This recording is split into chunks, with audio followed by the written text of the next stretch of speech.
பிரியமானவர்களே, பாருங்கள், இந்த வசனத்தை நீங்கள் நன்கு பல முறை எப்பொழுதும் எல்லா வருஷங்களிலும் நாங்கள் பார்த்து கொண்டுதான் வருகிறோம். ஆனாலும் கூட இன்றைய நாளிலும் கூட நாங்கள் இதை ஒரு கோணத்தோடாக பார்ப்போம்.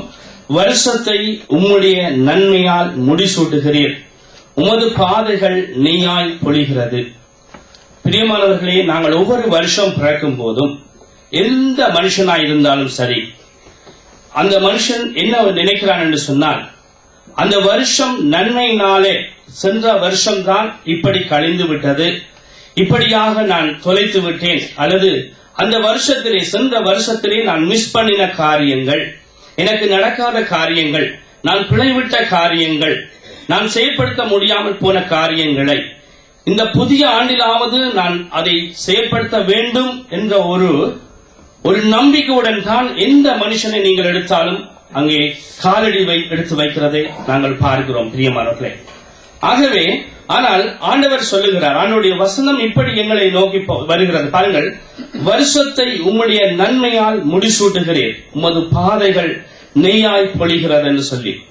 பிரியமானவர்களே, இந்த நாளிலும் கூட, இந்த ஆண்டும் கூட என்னுடைய உங்களுடைய விருப்பம், இந்த இடத்திலே வந்திருக்கிற அத்தனை பேருடைய விருப்பமும் இந்த வருஷம் கர்த்தருடைய நன்மையால் முடிசூட்டப்பட வேண்டும் என்பதுதான். ஆம்பரியமான இதிலே யாருக்கும் மாற்று ஒரு நினைவு இருக்க முடியாது. என்று சொன்னால் எல்லாருமே நாங்கள் நன்மையை தான் விரும்புகிறோம். என்று சொன்னால் தீமையை யாரும் விரும்புவதில்லை. ஆகவே ஆண்டுடைய வார்த்தையும் அப்படித்தான் என்னையும் உங்களை நோக்கி வருகிறது. வருஷத்தை நான் நன்மையால் முடிசூட்டுவேன் என்று சொல்லி தேவன் செய்த முதல் நன்மை என்னென்று சொல்லி நாங்கள் பார்ப்போம் என்று சொன்னால், அங்கே ஏசாயா தீர்க்கதரிசியை நாங்கள் வாசிக்கும் போது 9வது அதிகாரத்திலே வசனத்தை நாங்கள் வாசிப்போம். நமக்கொரு பாலகன் பிறந்தார், நமக்கொரு குமாரர் கொடுக்கப்பட்டார், கர்த்தத்துவம் அவர் தோளின் மேல் இருக்கும், அவர் நாமம் அதிசயமானவர், ஆலோசனை கர்த்தர், வல்லமையுள்ள தேவன், நித்திய பிதா, சமாதான பிரபு எனப்படும். ஆமென். பிரியமானவர்களே, இந்த வருஷம் பிறப்பதற்கு முன்பதாக நாங்கள் ஒரு பண்டிகை கூடாக கடந்து சென்றோம். அதைத்தான் நாங்கள் பார்க்கிறோம். நமக்கு ஒரு பாலகன் பிறந்தார், நமக்கு ஒரு குமாரன் கொடுக்கப்பட்டார், கர்த்தத்துவம் அவர் தோளின் மேல் இருக்கிறது என்று சொல்லி நாங்கள் பார்க்கிறோம். ஆம் பிரியமானவர்களே, முதலாவது நான் இந்து குடும்பத்திலே இருந்துதான் ஆண்டவர் ஏற்றுக்கொண்டு எங்களுடைய தாய் தகப்பன் சொல்லுவார்கள், தை பிறந்தால் வழி பிறக்கும் என்று சொல்லி. ஆனால் அவர்களுக்கும் இந்த கிறிஸ்தவத்துக்கும் எந்த சம்பந்தமும் கிடையாது. ஆனாலும் கூட அவர்கள் சொல்லிக் கொண்ட காரியம் தை பிறந்தால் வழி பிறக்க மாட்டார். அவர்கள் எதை வைத்து சொன்னார்களோ எனக்கு தெரியாது. ஒருவேளை எங்களுடைய தேசம் 3ஆம் உலக நாடுகள், அங்கு விவசாய தேசம், தை பிறந்தால் சூடடிப்பார்கள், அப்படியாக தோட்டங்கள் தொடங்கும், அப்படியாக ஏதோ ஒரு நம்பிக்கையில் அவர்கள் சொல்லியிருக்கலாம். ஆனால் நான் ரட்சிக்கப்பட்ட பின்பாடு இந்த வசனத்தை வாசித்த போது, இந்த கிறிஸ்தவத்தை காண்ட போது நான் கண்ட உண்மை என்னென்று சொன்னால், உண்மைதான். அவர்கள் எந்த நோக்கத்தில் அதை சொன்னார்களோ தெரியாது. ஆனால் தை பிறந்தால் வழி பிறக்கும். எப்படி என்று சொன்னால், அதற்கு முன்பதாக எனக்காக உங்களுக்காக இந்த இயேசு கிறிஸ்து பெத்லகேமிலே பிறந்தார். அதுதான் பிரியமானவர்களே. அங்கே தேவன் செய்கிற முதலாவது வருஷத்தை நன்மையினால் எப்படி முடிசூட்டுகிறார் என்று சொன்னால், நமக்கு ஒரு பாலகன் பிறந்தார், நமக்கு ஒரு குமாரன் கொடுக்கப்பட்டார் என்று சொல்லி நாங்கள் பார்க்கிறோம். ஏனென்று சொன்னால், இங்க பார்க்கிறோம், ஏன் இப்படி இந்த 2 வசனமும் கொடுக்கப்படுது என்று பார்த்தால், அவர் ஏற்கனவே அங்கே பரலோகத்தில் இருந்தவர், அவர் கொடுக்கப்படுகிறார். ஆனால் இந்த பூமியின் பிரகாரமாக அவர் பிறக்கிறார் என்று சொல்லி பார்க்கிறோம். அதோடு அவர் அங்கே விடவில்லை. பாருங்கள், பாலகன் என்று 2ம் வருகிறபடியினால் அவர் அடுத்த வரியிலே சொல்லுகிறார், கர்த்தத்துவம் அவர் தோளின் மேல் இருக்கும். ஆகவே அவர் கர்த்தர். நாங்கள் எடுக்க முடியாது சிறு பாலகன் பிறந்தார் என்றால், இன்றைக்கு நீங்கள் அநேகரை பார்த்தீர்கள் என்று சொன்னால், உலக பிரகாரமாக ஒரு கிறிஸ்தவத்தை கொண்டாடுகிறவர்களை, மத கிறிஸ்தவர்களை நீங்கள் அடிப்படையாக பார்ப்பீர்கள் என்று சொன்னால், இன்றைக்கும் கிறிஸ்து எப்படி இருக்கிறார்? பாலகனாய் இருக்கிறார். இதனாலே அவர் தோளின் மேலே கர்த்தத்துவம் இருக்கிறதை அவர் கர்த்தர் இயேசு கிறிஸ்துவாக அங்கே அவர்கள் வாழ்க்கையிலே காண்பதில்லை பிரியமானவர்களே. ஆனால் நானும் நீங்களுமோ எங்களுடைய வாழ்க்கையிலே ஒருவேளை நாங்கள் எப்பொழுது கிறிஸ்துவுக்குள்ளே நாங்கள் அங்கே கிறிஸ்துவை ஏற்றுக்கொண்டோமோ அன்றைக்கு எங்களுடைய வாழ்க்கையிலே கிறிஸ்து பிறக்கிறார், அல்லது எங்கள் உள்ளத்திலே பிறக்கிறார். அதுதான் பிரியமானவர்களே, நாங்கள் வெறும் பாலகனாய் அல்ல, அவர் கர்த்தத்துவம் அவர் தோளின் மேல் இருக்கிறவராய் நாங்கள் அவரை காண்கிறோம். அதனாலே முதலாவது வருஷம் நன்மையாலே முடிசூட்டப்படுகிறது. அடுத்து நாங்கள் வாசித்த வசனத்திலே பார்க்கிறோம், அவர் நாமம் அதிசயமானவர். பாருங்கள், அவருடைய நாமம் அங்கே அதிசயமானது. ஏனென்றால் அவருடைய பிறப்பே ஒரு அதிசயம் என்று சொல்லி நாங்கள் பார்க்கிறோம். இதுவரையிலே நான் நீங்களும் எங்கு பார்த்தாலும் கிறிஸ்துவுக்கு முன்னும் சரி கிறிஸ்துவுக்கு பின்னும் சரி ஒரு ஆணும் பெண்ணும் சேர்க்கப்பட இல்லாமல் ஒரு குழந்தை பிறந்ததாக இல்லை. அது டியூப் குழந்தையா இருந்தாலும் சரி, நீங்கள் எந்த விஞ்ஞானத்தில் எடுத்து பார்த்தாலும் சரி, இது இயற்கைக்கு அப்பாற்பட்டது என்று சொல்லி நாங்கள் பார்க்கிறோம். அப்படியாக அவர் பிறக்கும் போதே அவருடைய பிறப்பே ஒரு அதிசயம். அது மட்டுமல்ல, அவர் அதிசயமானவர். எங்களுடைய வாழ்க்கையிலே அதிசயங்களை செய்ய வல்லவர். இந்த நாளிலும் நாங்கள் பார்க்கும்போது அவர் முதலாவது கானா ஒரு கல்யாண வீட்டிலே தண்ணீரை திராட்சரசமாக மாற்றினார். பிரியமானவர்களே, அவர் எத்தனையோ அதிசயங்களை செய்தார், எத்தனையோ அற்புதங்களை செய்தார். ஆனால் முதலாவது என்று வேதத்திலே போடப்பட்டது கானா ஒரு கல்யாண வீட்டிலே செய்யப்பட்ட அந்த தண்ணீர் திராட்சரசமாக மாறினது. அந்த சம்பவத்தை நாங்கள் பார்க்கும்போது அது ஒரு திருமண வீடு என்று நாங்கள் பார்க்கும்போது ஒரு மனுஷன் பூரணமாக்கப்படுகிறான். ஏன்னா தேவ திட்டம் மனுஷன் தனிமையாய் இருப்பது நல்லதல்ல என்று கண்டார். அவருக்கு ஏற்ற துணை வேணும் என்று கண்டார். ஆகவே மனுஷன் அழகாக ஒரு குடும்பமாக இருக்க வேண்டும் என்பது தேவ திட்டம். அந்த இடத்திலே தான் அந்த குறைவை நிறைவாக்குறார். அது மட்டுமில்லை, அதனுடைய அர்த்தம் என்ன? அந்த தண்ணீருக்கு ஒரு நிறம் இல்லை, மனம் இல்லை, குணம் இல்லை, அங்கே ருசி இல்லை என்று சொல்லி நாங்கள் பார்க்கிறோம். அப்படிப்பட்டதை ஒரு நிறமுள்ள, ஒரு ருசியுள்ள, ஒரு நல்ல பதார்த்தமாக அங்கே மாற்றுகிறதை நாங்கள் பார்க்கிறோம். பிரியமார்களே, இதிலிருந்து என்னத்தை காண்கிறோம்? தேவன் என்னையும் உங்களையும், நானும் நீங்களும் ஒரு அர்த்தமற்ற வாழ்க்கை வாழ்ந்து கொண்டிருந்தோம், ஒரு பாவ சேற்றுக்குள்ளே வாழ்ந்து கொண்டிருந்தோம். எங்களைத்தான் வேறு பிரித்து பரிசுத்தவான் என்று சொல்லுகிற அளவுக்கு அங்கே அழைக்கிறார் என்று சொல்லி பார்க்கிறோம். எங்களை மாற்றுகிறவராய் இருக்கிறார். முதலாவது தேவன் எங்களை நன்மையினால் எப்படி முடிசூட்டுகிறார் என்று சொன்னால், எங்களை முற்றிலுமாக ஒரு ருசியுள்ள ஒரு திராட்சை ரசத்தை போல எங்களுடைய வாழ்க்கையை அர்த்தமுள்ளதாக மாற்றுகிறார். என்னையும் உங்களை மற்றவனுக்கு பிரயோஜனம் உள்ள மனுஷனாக மாற்றுகிறார். பிரியமானவர்களே, இந்த நாள் பாருங்கள், அடுத்து நாங்கள் பார்க்கிறோம், அங்கே பார்க்கிறோம் அடுத்ததாக நாங்கள் பார்க்கிறோம், அவர் நாமம் அதிசயமான ஆலோசனை கர்த்தர் என்று சொல்லி நாங்கள் பார்க்கிறோம். அவர் உங்களுடைய என்னுடைய வாழ்க்கையிலே ஆலோசனை கர்த்தராய் இருக்கிறபடியினால் வருஷத்தை நன்மையால் முடிசூட்டுகிறார். பிரியமானவர்களே, ஏனென்று சொன்னால் அவருடைய ஆலோசனை என்ன? சங்கீதம் 37:5 நாங்கள் வாசிப்போம்.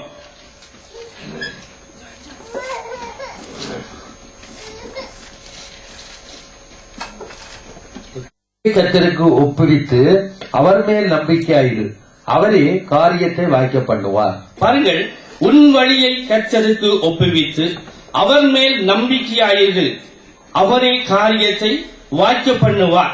ஆம் பிரியமானவர்களே, தேவனுடைய ஆலோசனையிலே நாங்கள் நடக்கும் போது வருஷம் நன்மையினால் முடிசூட்டப்படும்.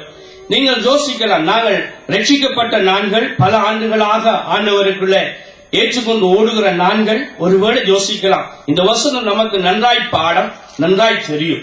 ஆனாலும் கூட பிரியமானவர்களே, நாங்கள் எல்லா வேளையிலும் இந்த ஆண்டவருடைய வழிகளிலே நடக்கிறதில்லை. பிரியமானவர்களே, நானும் சரி நீங்களும் சரி, நான் பல முறை இந்த என்னுடைய சொந்த வழியிலே நடந்து முக்கியப்பட்டிருக்கிறேன். பிரியமானவர்களே, அநேக பிரச்சனைகள் போராட்டங்களுக்குள்ளே நான் கடந்து சென்றிருக்கிறேன். உங்களுடைய வாழ்க்கையில் நீங்கள் அதை காண முடியும். என்று அதனால்தான் ஆண்டவர் சொல்லுகிறார், உன் வழியை கர்த்தருக்கு ஒப்புவித்து அவர் மேல் நம்பிக்கையாயிரு, அவரை காரியத்தை வாய்க்க பண்ணுவார். பிரியமானவர்களே, இந்த பகுதிகளை நாங்கள் பார்க்காமல் வருஷத்தை தேவன் சும்மா நாங்கள் இந்த வசனத்தை வெறுமனே எடுத்துக்கொண்டு போனால் வருஷத்தை நன்மையால் முடிசூட்டுவீர், உங்களுடைய பாதைகள் நெய்யாய் பொழியும் என்று சொல்லி நாங்கள் எடுத்துக்கொண்டு போனால் எங்களுடைய வருஷத்திலே அங்கே வெற்றிடம் தான் மிஞ்சும். அங்கே நன்மையாலே முடிசூட்டப்பட மாட்டாது. முதலாவது நாங்கள் தேவன் கொடுத்த அந்த பிரமாணத்துக்கு தேவன் எப்படி அந்த வருஷத்தை நன்மையாலே முடிசூட்டுகிறாரோ அதன் பிரகாரம் நாங்கள் நடப்போமே ஆனால் இந்த ஆண்டு எனக்கும் உங்களுக்கும் நிச்சயமாக வருஷம் நன்மையினாலே முடிசூட்டப்படுகின்ற ஆண்டாக இருக்கும். பிரியமானவர்களே, அதைத்தான் அங்கே நாங்கள் பார்க்கிறோம். கர்த்தர் என்னுடைய உங்களுடைய வாழ்க்கையிலே அங்கே ஆலோசனை கர்த்தராய் இருக்கும் போது அங்கே நாங்கள் பார்க்கிறோம், அப்படியாக வருஷம் நன்மையினாலே முடிசூட்டப்படும் என்று பார்க்கிறோம். முதலாவது தேவன் அதிசயமானவர், அவர் என்னுடைய வாழ்க்கையிலே அதிசயத்தை அற்புதத்தை செய்ய வல்லவர் என்று சொல்லி நாங்கள் விசுவாசிக்கும் போது, நம்முடைய வாழ்க்கையில் அப்படி காணும் போது நாங்கள் அதை காண முடியும். பிரியமானவர்களே, அடுத்து நாங்கள் பார்க்கிறோம் அவர் உங்களுடைய என்னுடைய வாழ்க்கையிலே வல்லமை உள்ள தேவனானபடியினால் வருஷத்தை நன்மையால் முடிசூட்டுகிறார். புதிய ஏற்பாட்டு புத்தகத்திலே மத்தேயு புத்தகத்திலே நாங்கள் 9வது அதிகாரத்திலே 27, 28 நாங்கள் வாசிப்போம். அவ்விடம் விட்டு போகையில் 2 குருடர் அவர் பின்னே சென்று, தாவீதின் குமாரனே, எங்களுக்கு இறங்கும் என்று கூப்பிட்டார்கள். அவர் வீட்டுக்கு வந்த பின்பு அந்த குருடர் அவரிடத்தில் வந்தார்கள். இயேசு அவர்களை நோக்கி, இதை செய்ய எனக்கு வல்லமை உண்டென்று விசுவாசிக்கிறீர்களா என்று கேட்டார். அதற்கு அவர்கள், ஆம், விசுவாசிக்கிறோம் ஆண்டவரே என்றார்கள். அப்பொழுது அவர்களுடைய கண்களை அவர் தொட்டு, உங்கள் விசுவாசத்தின்படி உங்களுக்கு ஆக கடவது என்றார். உடனே அவர்களுடைய கண்கள் திறக்கப்பட்டது. இதை ஒருவரும் அறியாதபடிக்கு எச்சரிக்கையாயிருங்கள் என்று இயேசு அவர்களுக்கு கண்டிப்பாய் கட்டளையிட்டார். இந்த பாருங்கள் பிரியமானவர்களே, இயேசு கிறிஸ்துவிடத்திலே அநேகர் வருகிறார்கள், வியாதிஸ்தர்கள் வருகிறார்கள், பல பிரச்சனைக்காரர்கள் வருகிறார்கள். அந்த வந்த போதெல்லாம் இந்த இடத்தில் ஒரு சம்பவத்தை நாங்கள் பார்க்கிறோம். பாருங்கள், இயேசு அவ்விடம் விட்டு போகையில் 2 குருடர் அவர் பின்னே சென்று, தாவீதின் குமாரனே, எங்களுக்கு இறங்கும் என்று கூப்பிட்டார்கள். அவர் வீட்டிற்கு வந்த பின்பு அந்த குருடர் அவரிடத்தில் வந்தார்கள். இயேசு அவர்களை நோக்கி, இதை செய்ய எனக்கு வல்லமை உண்டென்று விசுவாசிக்கிறீர்களா என்று கேட்டார். அதற்கு அவர், ஆம், விசுவாசிக்கிறோம் என்று சொல்லுகிறதை நாங்கள் பார்க்கிறோம். ஆம் பிரியமானவர்களே, இதை செய்ய எனக்கு வல்லமை உண்டு என்று நாங்கள் விசுவாசிக்கும் போதுதான், இதனால தான் அவர்கள் அதை விசுவாசித்தார்கள். இவருக்கு அந்த வல்லமை உண்டு, இது தேவகுமாரன் என்று சொல்வதை, அந்த காரியத்தை அவர்கள் அங்கே விசுவாசித்தார்கள். அவர் வல்லமை உள்ள தேவன் என்பதை அவர்கள் விசுவாசித்தார்கள். ஏன் என்று சொன்னால் பிரியமானவர்களே, நானும் நீங்களும் கர்த்தருக்குள்ளே ரட்சிக்கப்பட்டு ஓடிக்கொண்டிருக்கலாம். ஆனாலும் கூட சில நேரங்களிலே உங்களுடைய விசுவாசம் அங்கே கலந்து போகிறதை நாங்கள் பார்க்கிறோம். பிரியமானவர்களே, என்னுடைய வாழ்க்கையிலும் கூட தான் இந்த கடைசி பிள்ளை பிறக்கும் போது, அந்த கடைசி பிள்ளை கிட்டத்தட்ட 1 மாசத்துக்கு முன்பதாக அங்கே ஒரு செக்கப்புக்காக, ஒரு ஸ்பெஷல் செக்கப்புக்காக அங்கே வில்ரைக் என்ற பெரிய ஹாஸ்பிட்டலுக்கு அங்கே அழைத்து செல்லப்பட்டோம். அந்த நேரத்தில் இந்த மகனுக்கு அந்த நிறை ஒன்றுமே காணாமல் இருந்தது. பிரியமானவர்களே, என்னுடைய மனைவியோட நான் இந்த சின்ன மேரியை தான் அனுப்பியிருந்தேன். நான் அந்த இடத்துக்கு நான் வேலையால் அப்படியே நேரடியாக வருகிறேன் என்று சொல்லி, அதுக்கு முன்பதாக அந்த செக்கப் எல்லாம் முடிந்து விட்டது. ஆனாலும் அங்கே டாக்டர் கொடுத்த அந்த ரிப்போர்ட் அங்கே மைனஸ் தான். பிரியமானவர்களே, அந்த குறிப்பிட்ட நாளுக்கு உள்ள இன்னும் ஒரு மாசம் கூட இல்லை. ஆனால் அந்த இடத்திலே அங்கே அவ்வளவு தூரம் அந்த கிலோ நிறை கூடுமாற அளவுக்கு அங்கே இல்லை. ஏன்னு சொன்னால் உங்களுக்கு தெரியும், என்னுடைய வைஃபுக்கு அந்த பிள்ளை வயிற்றில் எடுக்கும் போது அங்கே சுகர் இருந்தது. ஆனபடியினால் அங்கே சாப்பாடு கூட ஒரு கட்டுப்படுத்தப்பட்ட நிலையில தான் இருந்தது. இந்த நிலையிலும் கூட மனைவி ஒரே என்னோட அந்த முழுக்க நிதிர கொள்ள முடியாத அளவுக்கு இது எப்படி ஆகும், இது எப்படி ஆகும், இது எப்படி ஆகும் என்று சொல்லி, ஏன்னா பிரியமானவர்களே, என்னோட வாழ்க்கையில இப்படித்தான் வருகிறது. ஆனா நான் சொன்ன காரியம், என்னுடைய மனைவி நான் சொன்ன காரியம், நீயும் நானும் டாக்டர்கள் அல்ல. ஆனா கர்த்தர் எங்களுக்கு எல்லாத்துக்கும் மேலானவர் கர்த்தர். அவர் பார்த்துக் கொள்வார். அவரிடத்திலே விட்டு நாங்கள் ஜெபம் பண்ணுவோம் சொல்லி, பிரியமானவர்களே, ஏனென்று சொன்னால் நாங்கள் அறிந்திருக்க வேண்டிய காரியம் என்னன்னு சொன்னால், எங்களுக்கு வருகிற ஒவ்வொரு போராட்டம் பிரச்சனையிலும் நாங்கள் வல்லமை உள்ள தேவனை பெற்றிருக்கிறோம். எங்களுக்கு கொடுக்கப்பட்டது, நாங்கள் எடுத்துக்கொண்டது, நாங்கள் வாழுகிறது அந்த வல்லமை உள்ள தேவனோட. ஆகவே எங்களுடைய வாழ்க்கையிலே அவர் எல்லாவற்றையும் செய்ய வல்லமை உள்ள தேவன் என்பதை நாங்கள் எப்பொழுதும் எங்களுடைய வாழ்க்கையிலே நாங்கள் அபியாசப்படும் போது அந்த வருஷம் நன்மையினாலே முடிசூட்டப்படுகிறது என்று சொல்லி நாங்கள் பார்க்கிறோம். அதன் பின்பதாக அந்த பிள்ளை பிறக்கும் போது பிரியமானவர்களே, 3 கிலோவும் 150 கிராமும் நம்ப முடியாத அளவுக்கு, இரண்டாவது உங்களுக்கு தெரியும் 2005 ஒரு கிராமுக்கு 2.5 கிலோவுக்கு குறைய இருந்தால் கண்ணாடி பட்டியல வைக்க வேண்டும். எந்த இதுவும் இல்லாதபடி ஆண்டவர் அதை ஆசீர்வதித்தார், உங்கள் அனைவருடைய ஜெபத்தினாலும் கூட. ஆகவே தேவன் அங்கே எங்களுடைய வாழ்க்கையிலே எதை செய்யவும் வல்லமை உள்ள தேவனாய் இருக்கிறார் என்று சொல்லி நாங்கள் பார்க்கிறோம். அடுத்ததாய் நாங்கள் பார்க்குவோம், அவர் உங்களுடைய என்னுடைய வாழ்க்கையிலே நித்திய பிதாவாய் இருக்கிறார் என்று சொல்லி அதே வசனம் சொல்கிறது. அடுத்து சொல்லுகிறது, அவர் நித்திய பிதா. அங்கே நாங்கள் பார்க்கிறோம், நித்திய பிதா என்று சொல்லும் போது நித்தியத்துக்கு பிதா, அதாவது என்னுடைய உங்களுடைய நித்திய ஜீவனுக்கு அங்கே பிதாவாய் இருக்கிறார். அது மட்டுமில்லை, எனக்கும் உங்களுக்கும் அவர் நித்தமும் பிதாவாய் இருக்கிறபடியினால் அவர் வருஷத்தை எனக்கும் உங்களுக்கும் நன்மையினாலே முடிசூட்டுகிறவராயிருக்கிறார். பாருங்கள் அடுத்ததான் அதே வசனம் சொல்லுகிறது, அவர் எமக்கு சமாதான பிரபுவாய் இருக்கிறபடியால் வருஷத்தை நன்மையால் முடிசூட்டுகிறார். வாசிப்போம். அங்கே யோவான் 14:27 நாங்கள் வாசிப்போம். யோவான் 14:27. உங்களுக்கு வைத்து போகிறேன், என்னுடைய சமாதானத்தையே உங்களுக்கு கொடுக்கிறேன். உலகம் கொடுக்கிற பிரகாரம் நான் உங்களுக்கு கொடுக்கிறதில்லை. உங்கள் இருதயம் கலங்காமலும் பயப்படாமலும் இருப்பதாக. ஆமென். பிரியமானவர்களே, இந்த இடத்திலே அவர் குழந்தையாய் பிறக்கும் போதுதான் இந்த வசனம் எங்களுக்கு கொடுக்கப்பட்டது. அவர் சமாதான பிரபு. பாருங்கள், அவர் வளர்ந்து அவர் போகும்போது என்ன சொல்லி போறார்? அவர் அங்கே பரலோகத்துக்கு உயிர் தெழுந்து பரலோகத்துக்கு எடுத்துக்கொண்டு போடும்போது தான் இந்த வசனம் சொல்லுகிறார். சமாதானத்தை உங்களுக்கு வைத்து போகிறேன், என்னுடைய சமாதானத்தையே உங்களுக்கு கொடுக்கிறேன். உலகம் கொடுக்கிற பிரகாரம் நான் உங்களுக்கு கொடுக்கிறதில்லை. உங்கள் இருதயம் கலங்காமலும் பயப்படாமலும் இருப்பதாக. பிரியமானவர்களே, பாருங்கள் இந்த வசனத்தை. சமாதானத்தை உங்களுக்கு வைத்து போகிறேன், என்னுடைய சமாதானத்தை உங்களுக்கு கொடுக்கிறேன். இது மாறி வர வேண்டும் பிரியமானவர்களே. என்னென்னு சொன்னால் பாருங்கள், சமாதானத்தை உங்களுக்கு கொடுக்கிறேன் என்றுதான் முதலாவது வர வேண்டும். ஆனால் இந்த வசனம் சரி, எழுதப்பட்டதும் சரி. காரணம் என்னென்னு சொன்னால், சமாதானத்தை உங்களுக்கு வைத்து போகிறேன் என்றுதான் முதல் சொல்லுகிறது. இந்த வசனம் முதல் வசனம் சொல்லுகிறது சமாதானத்தை உங்களுக்கு வைத்து போகிறேன் என்று சொல்லி. ஏனென்று சொன்னால் பாருங்கள், கர்த்தர் சமாதானத்தை வைத்து போயிருக்கிறார், கர்த்தர் சமாதானத்தை கொடுக்கிறார். ஆனால் இந்த சமாதானத்தை எடுக்க வேண்டியவர்கள் நாங்கள் பிரியமானவர்களே. பாருங்கள், இதிலே சமாதானத்தை தேவன் வைத்திருக்கிறார் என்று சொன்னால் இந்த இடத்திலே வந்து நாங்கள் பெற்றுக்கொள்ள வேண்டும். இந்த இடத்திலே வந்து அந்த சமாதானத்தை நாங்கள் எடுக்க வேண்டும் பிரியமானவர்களே. இன்றைக்கு நாங்கள் என்ன செய்கிறோம்? தேவனுடைய சமூகத்துக்கு வராமல் சமாதானம் இல்லாத காரியங்களிலும் சமாதானம் அற்ற வேலைகளிலும் தெரிந்து போட்டு எங்களுடைய சமாதானத்தை நாங்களே துளைத்து போடுகிறோம் பிரியமானவர்களே. ஆகவே அங்கே தேவ சமூகத்திலே தான் அங்கே சமாதானம். முதலாவது சமாதானத்தை அவர் வைத்து போகிறார். ஆனோடினால் அந்த சமாதானத்தை நாங்கள் எடுக்கும் போது கர்த்தர் எங்களுக்கு அந்த சமாதானத்தை கொடுக்கிறார் பிரியமானவர்களே. அதான் அழகாக தெளிவாக ஆவியானவர் இந்த வேதங்களை அழகாக எழுதியிருக்கிறார். அங்கே நாங்கள் பார்க்கும்போது அப்படியாக அவர் எனக்கும் உங்களுக்கும் சமாதான பிரபுவாக இருக்கும் போது வருஷம் நன்மையினாலே முடிசூட்டப்படுகிறது.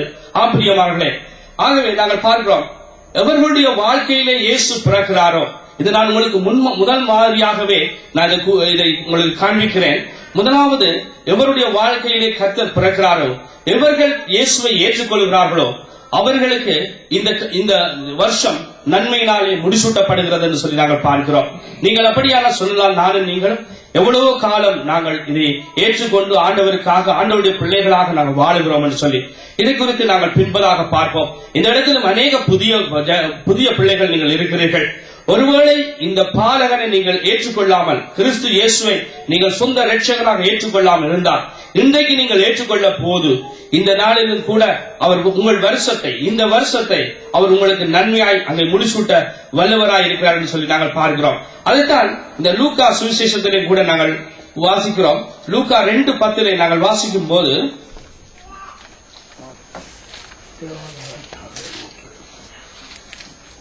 தேவதூதன் அவர்களை நோக்கி, பயப்படாதிருங்கள், இதோ எல்லா ஜனத்துக்கும் மிகுந்த சந்தோஷத்தை உண்டாக்கும் நற்செய்தியை உங்களுக்கு அறிவிக்கிறேன். பாருங்கள், அதைத்தான் நாங்கள் இப்பொழுது நாங்கள் பார்த்தோம். தேவதூதன் அவர்களுக்கு பிரதியுத்தரமாக அங்க 2:10 அது தேவதூதன் அவர்களை நோக்கி, பயப்படாதிருங்கள், இதோ எல்லா ஜனத்துக்கும் மிகுந்த சந்தோஷத்தை உண்டாக்கும் நற்செய்தியை உங்களுக்கு அறிவிக்கின்றேன். அதைத்தான் பிரியமானவர்களே நாங்கள் இந்த நாளிலும் பார்த்தோம். எல்லா ஜனத்துக்கும் மிகுந்த சந்தோஷம். இது வெறும் கிறிஸ்தவ ஜனங்களுக்கு மட்டுமல்ல, இந்த உலக ஜனங்கள் அத்தனை பேருக்கும். பிரியமானவர்களே, இந்த உலகத்திலே எல்லா ஜனத்துக்கும் மிகுந்த சந்தோஷத்தை உண்டாக்கும் வேற எந்த நற்செய்தியும் இல்லை பிரியமானவர்களே. நீங்கள் அப்படி ஒன்று இருந்தால் அதை எடுத்துட்டு வாருங்கள். அப்படி ஒரு செய்தியும் இல்லை பிரியமானவர்களே இந்த உலகத்தில். அதுதான் ஆண்டவர் சொன்னார், உலகம் கொடுக்கிற பிரகாரம் நான் உங்களுக்கு சமாதானத்தை கொடுக்கல, என்னுடைய சமாதானத்தை உங்களுக்கு கொடுக்கிறேன். ஏண்டா உலகத்திலே சமாதானம் இல்லை பிரியமானவர்களே. உலகத்திலே சமாதானம் இருந்திருந்தால் இந்த ஐநா சபை எங்களுடைய தேசத்தில் நடந்த அந்த கொடிய யுத்தத்திலே அந்த சிக்கின தமிழ் மக்களை விடுவித்திருப்பார்கள் பிரியமானவர்களே. சமாதானம் இல்லை பிரியமானவர்களே. உலகத்தில் யாரிடத்திலும் எங்கும் சமாதானம் இல்லை. சமாதான பிரபுவாகிய கர்த்தர் ஒருவர் இயேசு கிறிஸ்துவை எவர்கள் ஏற்றுக்கொள்கிறார்களோ அவர்களுக்கு அவர் தன்னுடைய சமாதானத்தை வைத்து போயிருக்கிறார். அவருடைய சமாதானத்தை எடுக்கும் போது எங்களுடைய வாழ்க்கையிலே நிறைவான சமாதானம், பிரியமானவர்களே.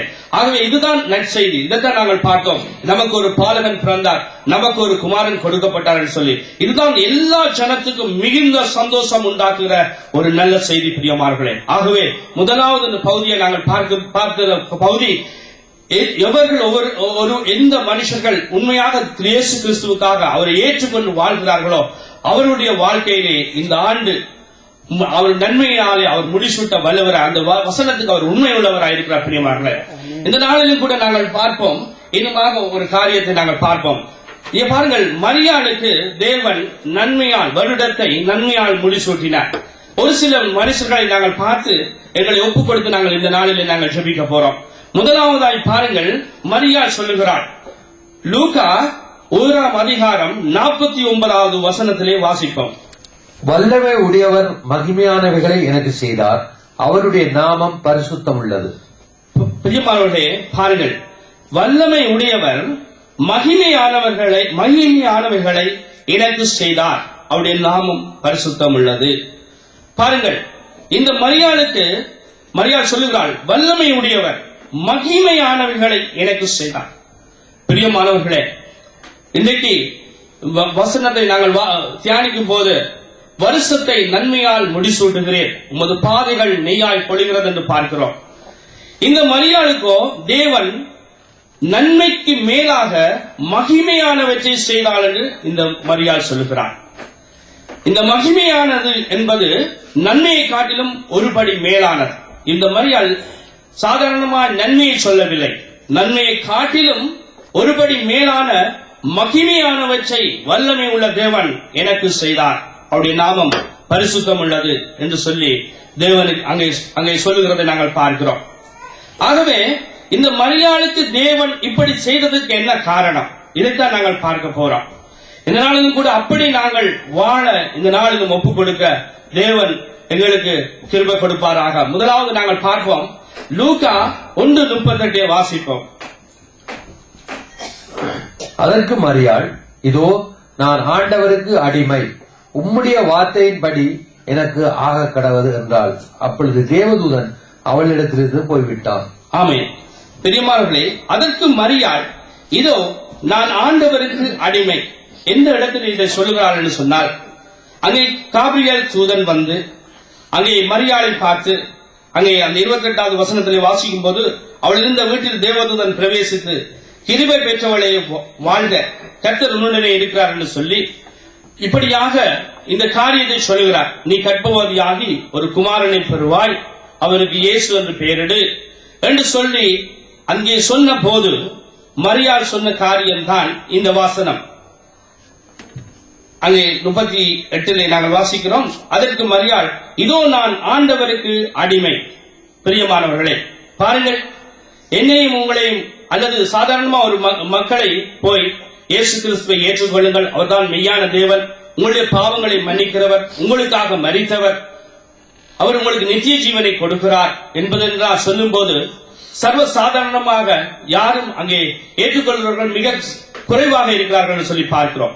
அப்படி இல்லாமல் போனால் இந்த இடத்துல ஏற்றுக்கொண்டு ஞானஸ்தானம் பெற்று இருக்கிற நானும் நீங்களும் கூட நாங்கள் ஏற்றுக்கொண்டு வாழலாம். ஆனால் இந்த மரியாதை போல இல்லை, பிரியமானவர்களே.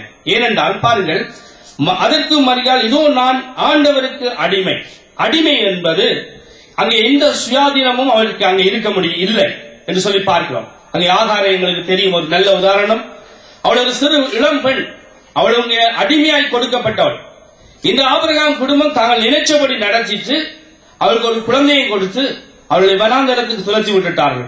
பாருங்கள், இதுதான் அடிமையின் நிலைமை.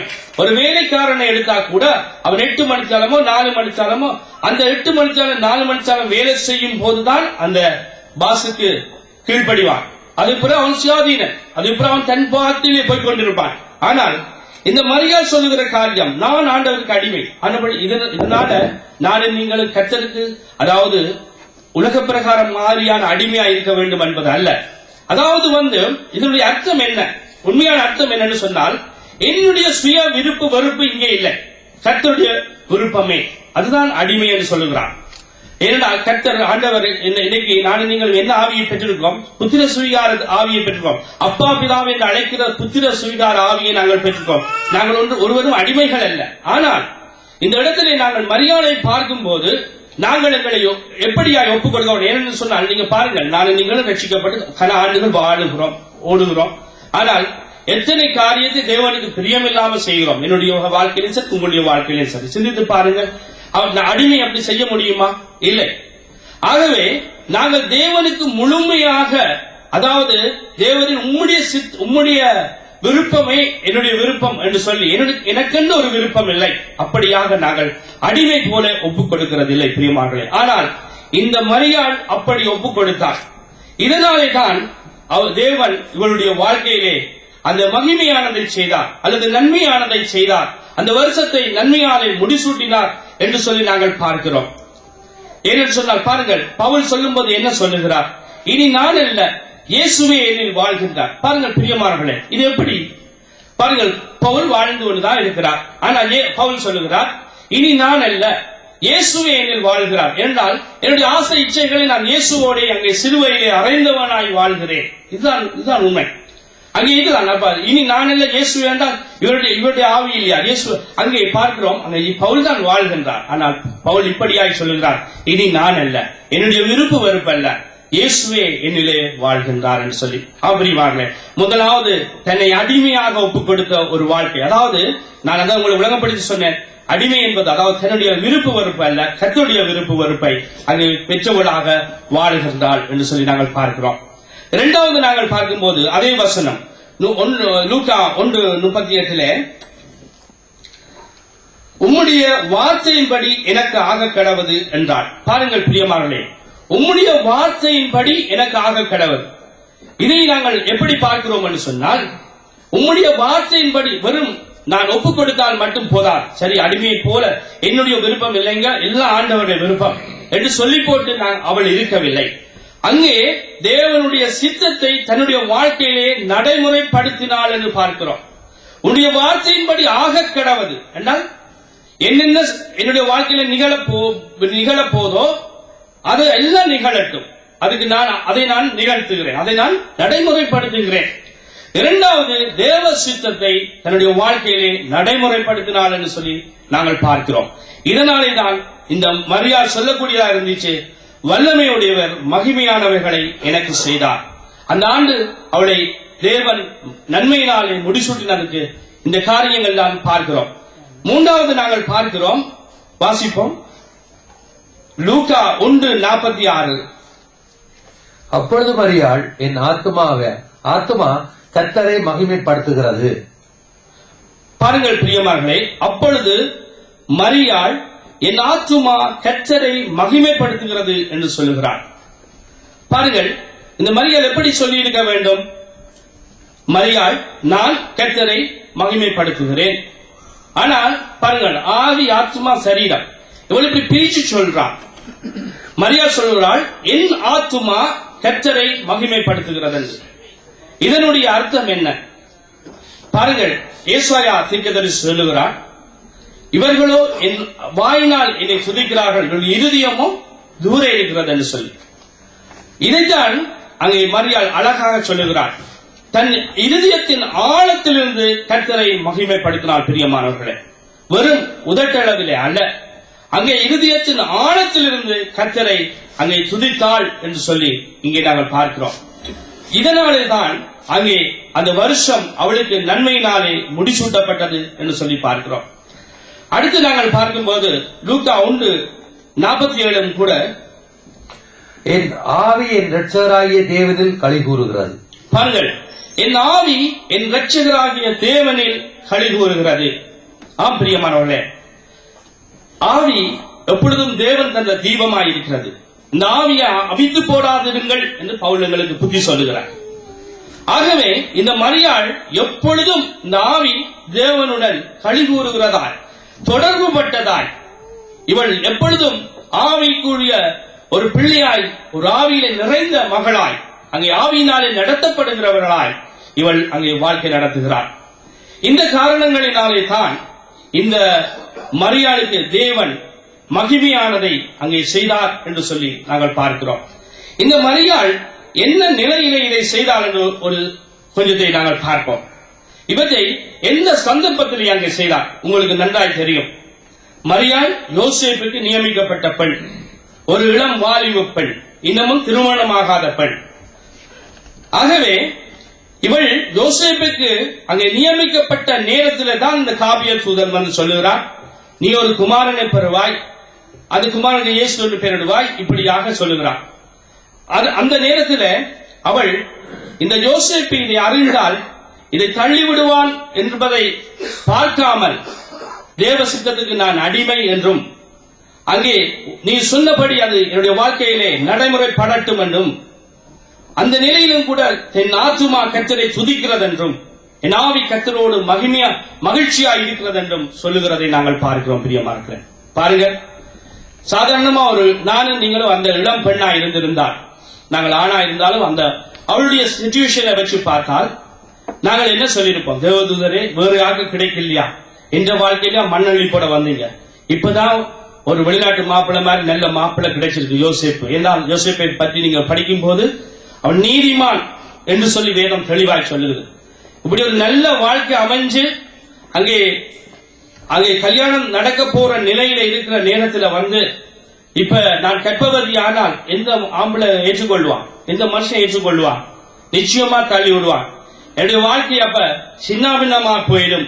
இந்த சின்னாபின்னமாய் போகக்கூடிய நிலையில் தான் இந்த மரியாள் ஆண்டவருக்காக இந்த காரியத்தை செய்தார். அதனால்தான் தேவன் மகிமையானதை இவளுக்கு செய்தார். இரண்டாவது நாங்கள் பார்க்கிறோம், அங்கே இஸ்ரவேல் தேசம், அந்த தேசம் எங்கிட்ட தமிழ் தேசம் ஜனங்கள் மாறித்தார், சரியான ஒரு வணங்கா கழுத்து உள்ள ஜனங்கள். இந்த தேசத்திலே பார்க்கிறோம், அங்கே கல்லெறிந்து கொள்ளுவார்கள். இப்பொழுது இந்த மரியாளை யோசேப்பு காட்டி கொடுத்தால், யோசேப்பு இவள் எனக்கு கற்பந்தரிக்கவில்லை, என்னோட சேரவில்லை என்று சொல்லி உள்ளதை அவன் சொல்லுவார் சொன்னால் இந்த ஜனங்கள் என்ன செய்வார்கள், அந்த வெளியிலே கல்லெறிந்து அவளை கொண்டு விடுவார்கள். அப்படியானால் இந்த தன் ஜீவனே போற நிலை, அந்த நிலையிலும் கூட இந்த ஆண்டவருடைய சித்தத்துக்கு தன்னை ஒப்புக் கொடுத்தார். தன்னை அடிமை என்று தன்னை முழுவதுமாய் ஒப்புக் கொடுத்த ஒரு வாழ்க்கையை அவள் வாழ அங்கே தன்னை முற்றிலுமாய் விட்டுக் கொடுத்தாள் என்று பார்க்கிறோம். தேவனை மகிமைப்படுத்தினார். பின்னால வரப்போறதை யோசிக்காமல் கர்த்தரை பார்த்துக் கொள்ளட்டும் என்று சொல்லி இந்த காரியத்தை செய்கிறதை நாங்கள் பார்க்கிறோம். பிரியமானவர்களே, நானும் நீங்களும் ஏற்றுக்கொண்டது சர்வசாதாரண நிலைகளில் தான், இப்படியான நிலையில் அல்ல. ஆக மிஞ்சி போனால் நீங்கள் ஒருவர் நாங்கள் ஏற்றுக்கொள்ளும் போது எங்களுடைய சகோதரங்களோ குடும்பங்களோ அவர்களோ இவர்களோ நண்பர்களோ எங்களை விட்டு பிரிந்து போயிருப்பார்கள், அல்லது எங்களை அவதூறாக பேசியிருப்பார்கள், அல்லது அல்லியா கூட்டம் என்று சொல்லியிருப்பார்கள், ஏதோ மதம் மாறிவிட்டார்கள், தாயை விட்டார்கள். இப்படித்தான் நான் என்னுடைய காதலியை நான் கேள்விப்பட்டேன். நாங்கள் இந்த ஆண்டவரை ஏற்றுக்கொண்டு மெய்யான தேவனை ஏற்றுக்கொண்டு வாழும் போது, ஆனால் இந்த மரியாளுக்கு அப்படி இல்லை. பிரியமானவர்களே, வாழ்க்கையே போகுது, இரண்டாவது உயிரே போகுது. இந்த நிலையில் தான் கர்த்தருக்காக இப்படியாய் அவள் உத்தமமாய் வாழ தன்னை அர்ப்பணித்தாள் என்று சொல்லி நாங்கள் பார்க்கிறோம். இந்த சிச்சுவேஷனிலே தேவன் இப்படியாய் 2 பேருக்கு அங்கே செய்கிறார். இதே நேரத்தில் அங்கே 2 பேருக்கு அங்கே செய்கிறதை நாங்கள் பார்க்கிறோம். ஒன்று நாங்கள் மரியாதை குறித்து பார்த்தோம், இரண்டாவது நாங்கள் எலிசபெத்தை குறித்து சுருக்கமாய் பார்ப்போம். பாருங்கள் இன்னொன்று பார்க்க வேண்டும். அங்கே மரியாள் என்ன நிலையில் இருந்தார் என்று சொல்லி நாங்கள் பார்ப்போம் என்று சொன்னால், லூக்கா 1:48 வாசிங்க. அவர் தம்முடைய அடிமையின் தாழ்மையை நோக்கி பார்த்தார், இதோ இது முதல் எல்லா சந்ததிகளும் என்னை பாக்கியவதி என்பார்கள். பாருங்கள், அவள் சொல்லுகிறாள், அவர் தம்முடைய அடிமையின் தாழ்மையை நோக்கி பார்த்தார். இவளுடைய தாழ்மையிலே தான் ஆண்டவர் நோக்கி பார்த்தார். 136வது சங்கீதம் 23வது வசனம் என்று நினைக்கிறேன்.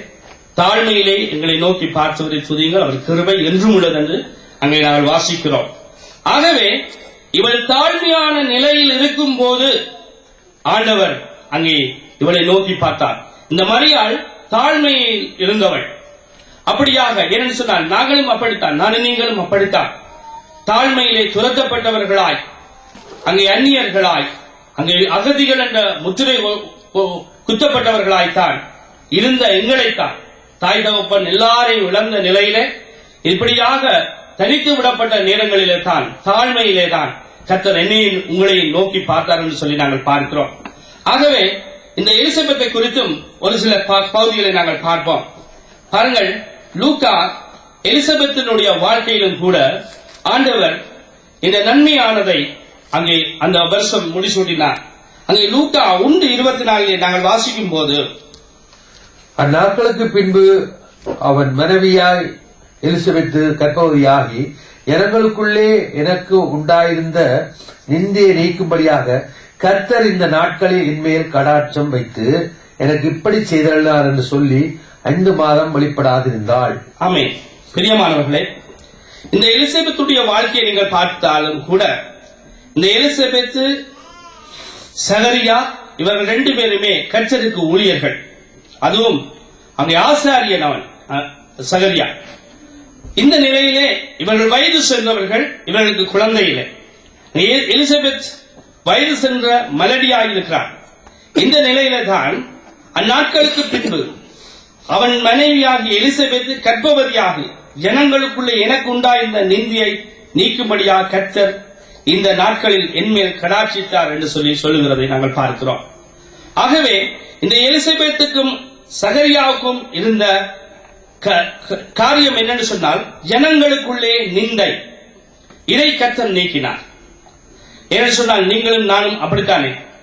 ஏனென்றால் என்னுடைய வாழ்க்கையிலும் கூட தான் 3 வருஷங்கள் தான் அங்கே குழந்தைகள், கிட்டத்தட்ட 3 வருஷங்கள் இந்த தேசங்களிலே நாங்கள் சத்தியம் சொன்ன போதெல்லாம் என்னுடைய ஊரை சேர்ந்த சகோதரன், நான் செய்த உதவிக்காக சொல்ல இல்லை, நான் எவ்வளவு உதவி செய்கிறேன் என்றால் என்னுடைய ஊரால் என்னை தெரிந்தவர் என்றபடி நான் உதவி செய்தேன். அதே சகோதரன் என் வீட்டுக்கு வந்து இயேசு ஏன் எனக்கு குழந்தை கொடுக்கல என்று சொல்லி. ஆகவே இப்படியாக ஜனங்களுக்குள்ளே இருந்த நிந்தியை கர்த்தர் இந்த எலிசபெத்துக்கு நீக்கினார்.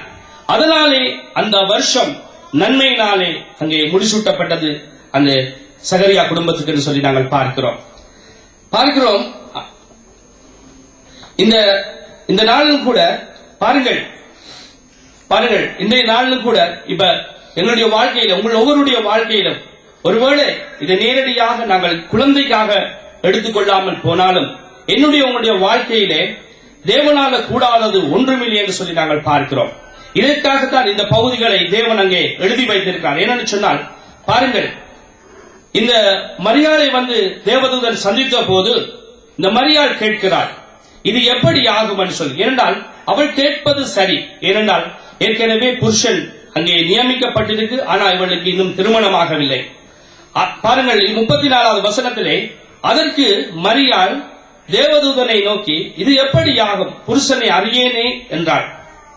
தேவதூதன் அவளுக்கு பிரதியுத்தரமாக, பரிசுத்தாவி உன்மேல் வரும், உன்னதமானவருடைய பலம் உன்மேல் நிழலிடும், ஆதலால் உன்னிடத்தில் பிறக்கும் பரிசுத்தம் உள்ளது தேவனுடைய குமாரன் எனப்படும். இதோ உனக்கு இனத்தாளாயிருக்கிற எலிசபெத்தும் தன் முதிர் வயதிலே ஒரு புத்திரனை கற்பந்தரித்திருக்கிறாள். மலடி எனப்பட்ட அவளுக்கு இது 6ஆம் மாதம். பாருங்கள், இதற்கு துணையாக ஒரு காரியத்தை சொல்லுகிறார். இந்த தேவதூதன் சொல்லுகிற காரியம் என்னென்றால் அதான் இந்த எலிசபெத்துடைய வாழ்க்கை. இந்த எலிசபெத்துக்கும் இந்த வருஷம் நன்மையினாலே முடிசூட்டப்பட்டிருக்கிறது. எப்படி என்று சொன்னால், முதிர் வயதாயிருந்த இந்த எலிசபெத் இப்பொழுது கர்ப்பவதியாயிருக்கிறார். உன் இனத்தாள் என்று சொல்லி 37வது வசனத்தை பாருங்கள். தேவனாலே கூடாத காரியம் ஒன்றுமில்லை என்றார். அங்கே மரியாள் கேட்டது சரி. காரணம் என்னன்னு சொன்னால், நான் ஏற்கனவே சொன்னது போல ஒரு புருஷனை அறியாத ஒரு ஸ்திரீ ஒரு குழந்தையை பெறுவது என்பது அங்கே நடக்காத ஒரு காரியம். அதனால்தான் அங்கே அவள் அதை கேட்டாள்.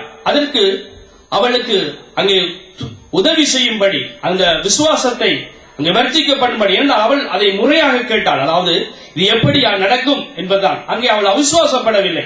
ஆனால் இந்த சகரியா என்ன செய்தார் என்று சொன்னால், அங்கே அவர் விசுவாசிக்கவில்லை என்று சொல்லி நாங்கள் பார்க்கிறோம். இந்த 18வது வசனத்தை நாங்கள் ஒரு விஷயம் வாசிங்க. அப்பொழுது சகரியா தேவதூதனை நோக்கி, இதை நான் எதனாலே அறிவேன், நான் கிழவனாய் இருக்கிறேன், என் மனைவியும் வயது சென்றவளாய் இருக்கிறாளே என்றார். ஆமே. பாருங்கள் பிரியமானவர்களே, இதற்கு முன்பதாக தேவதூதன் அவன் அங்கே தூபம் காட்டுகிற வேளையிலே அந்த பலிபீட தண்டையிலே வந்து இப்படியாக சொல்லுகிறார். பாருங்கள் 13வது வசனத்திலே தூதன் அவனை நோக்கி, சகரியாவே பயப்படாதே, உன் வேண்டுதல் கேட்கப்பட்டது. உன் மனைவியாகிய எலிசபெத்து உனக்கு ஒரு குமாரனை பெறுவாள், அவனுக்கு யோவான் என்று பெயரிடுவாயாக என்று சொல்லி நாங்கள் பார்க்கிறோம். பாருங்கள், இந்த இடத்திலும் கூட இந்த சகரியாவும் இந்த எலிசபெத்தும் திருமணமாகி இப்பொழுது வயது சென்றவர்கள் என்று சொல்லப்படுகிறது. அங்கே வயது குறிப்பிடப்படவில்லை, ஆனா வயது சென்றவர்கள் கிட்டத்தட்ட நிச்சயமா 60 வயசு தாண்டி இருக்கலாம் என்றுதான் நான் நினைக்கிறேன். 50 வயசுக்காரர்கள் சாதாரணமாக குழந்தைகள் பெறுகிறார்கள். ஆனால் இங்கே வயது சென்ற மலடி ஆகியிருக்கிறார்கள். ஆகவே கிட்டத்தட்ட 50க்கு மேற்பட்ட ஒரு வயசு என்று நாங்கள் பார்ப்போம், நினைப்போம். ஆனால் இவர்கள் பாருங்கள், இவர்கள் திருமணமாகி கொஞ்ச காலத்திலேயே ஒரு 3-4 வருஷம் குழந்தை இல்லைய உடனே என்ன செய்திருப்பார்கள்? கர்த்தரை நோக்கி வேண்டுதல் செய்திருப்பார்கள். அது தேவதூதன் சொல்லுகிறார் இந்த 13வது வசனத்திலே, தூதன் அவர்களை நோக்கி, சகரியாவை பயப்படாத, உன் வேண்டுதல் கேட்கப்பட்டது என்று சொல்லி சொல்லுகிறார். ஆகவே இவர்கள் அந்த நாட்களில் இருந்து கிட்டத்தட்ட ஒரு 25-30 வயசுல சகரியாக்கு திருமணம் ஆயிருந்தால் இன்னைக்கு 60 வயசு வச்சுக் கொள்ளுவோம். அங்கே 30 வருடங்களாக இவன் ஜெபம் பண்ணின ஜெபம் அங்கே கேட்கப்பட்டது. ஆனாலும் கூட இவர்கள் அதை நம்பக்கூடிய தகுதியில இந்த சகரியா இல்ல. இப்ப சூழ்நிலையை பார்க்கிறார் பிரியமானவர்களே. சூழ்நிலையை பார்த்து அவர் சொல்லுகிறார். அப்பொழுதுதான் அந்த 12வது வசனம் நாங்கள் வாசித்தோம். அப்பொழுது சகரியா தேவதூதனை நோக்கி, இதை நான் எதனால் அறிவேன்? நான் கிழவன், என் மனைவி வயது சென்றவள் என்று சொல்லுகிறதை பார்க்கிறோம். ஆகவே பாருங்கள் பிரியமானவர்களே, அங்கே தேவனால கூடாத காரியம் ஒன்றுமே இல்லை. அங்கே தேவன் இந்த ஜெபத்தை அங்கே கேட்டவராயிருக்கிறார். இவர்கள் எத்தனை நிந்தைகளை பெற்றிருப்பார்கள். நீங்கள் ஆண்டவருக்கான ஊழியம் செய்யறீங்க, ஓடி ஓடி இத்தனை காரியங்கள் செய்யறீங்க, உங்களோட வாழ்க்கையில இது நிறைவேறாம இருக்கிறது, இது கிடைக்காம இருக்கிறது, இதை இன்னும் நீங்கள் காணாமல் இருக்கிறீர்கள் என்ற ஒவ்வொரு காரியத்தையும் நீங்கள் நானும் சந்தித்து தான் வருகிறோம் பிரியமானவர்களே. ஆனால் ஒன்று மட்டும் நாங்கள் விசுவாசிக்க வேண்டும்.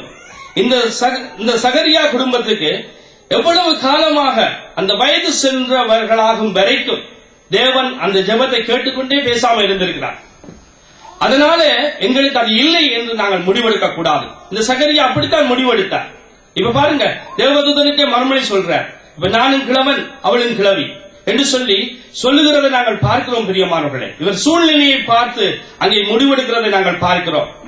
ஆகவே அதனாலதான் அங்கே பார்க்கிறோம். அதுக்கு பின்பதாக 20வது வசனத்திலே, இதோ தகுந்த காலத்திலே நிறைவேறப் போகிற என் வார்த்தைகளை நீ விசுவாசியாபடியால் இவர்கள் சம்பவிக்கும் நாள் மட்டும் நீ பேசக்கூடாமல் ஊமையாயிருப்பாய் என்றார். பாருங்கள், ஆகவே அங்கே விசுவாசம் இல்லாத போது அங்கே பேச முடியாத நிலைக்கு அந்த சகரியா தள்ளப்படுகிறான் பிரியமானவர்களே. அப்படித்தான் உங்களுடைய வாழ்க்கையிலே கர்த்தர் இதை எனக்கு செய்வார் என்ற விசுவாசம் எங்களுக்கு முழுமையா இல்லை என்று சொன்னால், உங்களையும் என்னையும் இந்த கேள்விகள் நோக்கி வரும்போது, ஒரு நபர் எங்களை சந்தித்து இப்படியான காரியங்களை எங்களை போட்டு புடமிடும் போது உங்களால மறுமொழி சொல்ல முடியாது. அந்த இடத்துல நீங்க ஒரிஜினல் ஊமையாக மாட்டீங்க, ஆனா மௌனமா இருப்பீங்க. ஆனால் நீங்கள் விசுவாசிப்பீர்களாக நிச்சயமாய் பேசுவீர்கள்.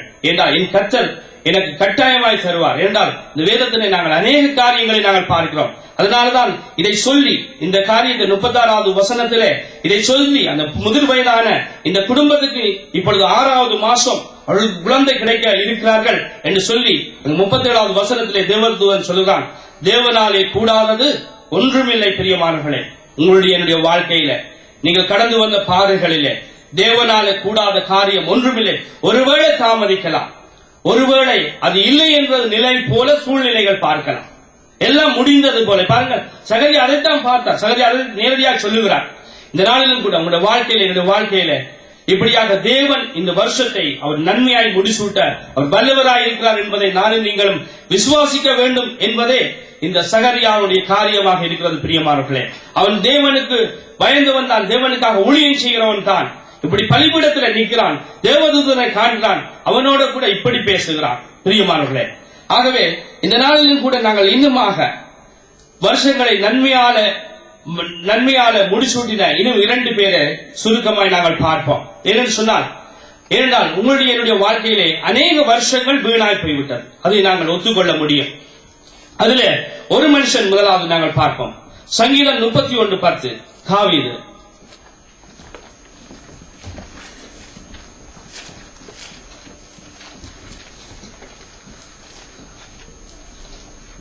என் பிராணன் சஞ்சலத்தினாலும் என் வருஷங்கள் தவிப்பினாலும் கழிந்து போயிற்று. என் அக்கிரமத்தினாலே என் பலம் குறைந்து என் எலும்புகள் உலர்ந்து போயிற்று. பாருங்கள், என் பிராணன் சஞ்சலத்தினாலும் என் வருஷங்கள் தவிப்பினாலும் கழிந்து போயிற்று. இந்த மனுஷனுடைய, இந்த தாவீதுடைய வருஷங்கள், பாருங்கள், வருஷங்கள் சஞ்சலத்தினாலும் தவிப்பினாலும் கழிந்து போயிற்று என்று சொல்லுகிறார். பிரியமார்களே, தாவீதை குறித்து நீங்கள் நானும் பார்க்கும்போது நாங்கள் பார்க்கிறோம், சவுலினாலே அவர் கஷ்டப்பட்டார். அவருடைய உயிருக்கு கூட ஆபத்து ஏற்பட்டது என்று பார்க்கிறோம். அதைவிட சொந்த மகன் அப்சலோமினாலே தாவீது கஷ்டப்பட்டார். அதைவிட நான் என்னுடைய வாழ்க்கையிலே, என்னுடைய தியானத்திலே நான் தாவீதை குறித்து பார்க்கும்போது நான் பார்க்கிற காரியம், அந்த குடும்பத்தினாலே அவன் ஒரு நல்ல மதிப்பை பெற்ற ஒரு ஆளாய் அங்கே குடும்பம் அவனை மதிக்கவில்லை என்று சொல்லி பார்க்கிறோம். பிரியமார்களே, ஏனென்று சொன்னால் நீங்க வடிவ சிந்தித்து பாருங்கள், அந்த வீட்டிலே நடக்கிற ஒரு பெரிய விருந்து உபசாரம், ஒரு பெரிய மனுஷன் வந்திருக்கார், சாமுவேல். அந்த பெரிய அந்த காலங்களிலே நாங்கள் நியாயாதிபதிகள், அந்த தீர்க்கதரிசிகள், அந்த காலகட்டத்தின் தீர்க்கதரிசிகளை நாங்கள் எடுத்து பார்த்தால் சாமுவேலை போல இல்லை. அப்படிப்பட்ட ஒரு புனிதர் எங்களுடைய வீட்டுக்கு வந்திருக்கிறார். 7 பிள்ளைகளையும் வச்சு இந்த விருந்து உபசாரம் நடக்குது. இந்த 8வது பிள்ளை தாவீது அங்கே அந்த தகப்பன் காட்டக்கூட இல்லை. அங்கே ஒவ்வொருவரா பார்த்து பார்த்து பார்த்து பார்த்து சாமுவேல் கூட பிழையாய் ஆட்களை தெரிவு செய்கிறார். ஆண்டவர் உடனே சொல்லுகிறார், நீ மனுஷன் பிரகாரம் நீ பார்க்கிறாய், நான் இருதயத்தை பார்க்கிறேன் என்று சொல்லி அங்கே தாவீதை வரவழைக்கும்படியாக அங்கே சொல்லுகிறதை நாங்கள் பார்க்கிறோம். பாருங்கள், ஆகவே அந்த குடும்பம் தாவீதுக்கு கொடுத்த காரியம் என்ன? நீ ஆடு மேய்க்கத்தான் லாய்க். இவன் என்ன செய்கிறான்? ஆடு மேய்ச்சு கொண்டிருக்கிறான். அதனால்தான் இந்த தாவீது இந்த காரியங்களினால் சவுலினாலும் இருக்கலாம், அப்சலோமாலும் இருக்கலாம், அதைவிட சொந்த குடும்பத்தால். ஏனென்றால் நீங்க பாருங்கள், அங்கே ஈசாய் இந்த பயிற்சியை கொண்டு போய் அந்த பட்டாளத்தில் உள்ள உன்னுடைய சகோதரன் 2ஐயும் பார்த்துட்டு வாழ்ந்த போது அவன் என்ன மதிக்கிறான்? அந்த கொஞ்சம் ஆட்டை விட்டு இங்க என்ன நீ வந்த காரியம் என்ன? பாருங்க, கேவலமாகத்தான் சொந்த சகோதரம் அவனை அங்கே மூவ் பண்றதை நாங்கள் பார்க்கிறோம். பிரியமானவர்களே, அதனால்தான் இந்த தாவீது சொல்றான், என் பிராணன் சஞ்சலத்தினாலும் என் வருஷங்கள் தவிப்பினாலும் கழிந்து போயிற்று. ஆனா இவன் கர்த்தருக்கு பயந்த ஒரு மனுஷன், கர்த்தரோடு எப்பொழுதும் பாடி துதிக்கிற ஒரு மனுஷன், வெளியில ஆடுகளோட அப்படியாய் தேவன் அவனுக்கு கொடுத்த பலத்தினால சிங்கத்தை இப்படியாய் எல்லாம் அங்கே இல்லாம பண்ணினான்னு சொல்லி நாங்கள் பார்க்கிறோம். அப்படிப்பட்ட ஒரு மனுஷன். ஆனா அப்படினால் தேவன் அந்த மனுஷனை அப்படியாக நன்மையினாலே முடிசூட்டினார். பின்பகுதி நாங்கள் பார்ப்போமே. ஆனால் அந்த தாவீது இந்த ராஜாவாக வந்து தேவனுக்கு பிரியமானவன் என்று சொல்லுகிற அளவுக்கு அங்கே தாவீது உயர்த்தப்பட்டான். பிரியமானவர்களே, சாதாரணமாக பாருங்கள், என்னுடைய வீட்டிலே என்னுடைய தாய் தகப்பன் எங்களை படிக்க வைக்கிறதுக்கு என்ன சொல்லுறா, நீ படிக்காம போனா, எங்களுடைய சௌரங்கள் எல்லாருக்கும் சொல்லுவினம், நீ படிக்காம போனா 4 மாடு வாங்கி தரலாம், கொண்டே மாடு மேய்க்கத்தான் தாய், ஆகவே நீ கொஞ்சம் படிக்கணும். இப்படித்தான் எங்களை வீட்டை அடிக்கடி சொல்லுவார்கள். பிரியமானவர்களே, அப்ப இந்த குடும்பம் இந்த மனுஷனை எதற்காக பயன்படுத்தினார்கள்? எதற்கு தாய்க்காக பார்த்தார்கள்? அங்கே ஆடு மேய்க்கிறார்கள். ஆகவே அந்த இடத்துல அந்த வருஷங்கள், எத்தனை வருஷங்கள் அந்த மனுஷன் அப்படியாக தாவீது தன்னுடைய வருஷங்களை தவிப்பினாலும் அங்கே சஞ்சலத்தினாலும் கழித்திருப்பார். ஆகவே இந்த வருஷங்களை தேவன் நன்மையாலே முடிசூட்டினார். தாவீதுடைய முடிவை நாங்கள் பார்க்கும்போது அவன் ராஜாவாக, தேவனுக்கு பிரியமுள்ள மனுஷனாக, ஒரு சில பிழைகள் விட்டான், இல்லை என்று நான் சொல்லவில்லை. அதனாலதான் அப்சலோம் அங்கே அவனுக்கு எதிராக எழுப்பினார் என்று சொல்லி நாங்கள் பார்க்கிறோம்.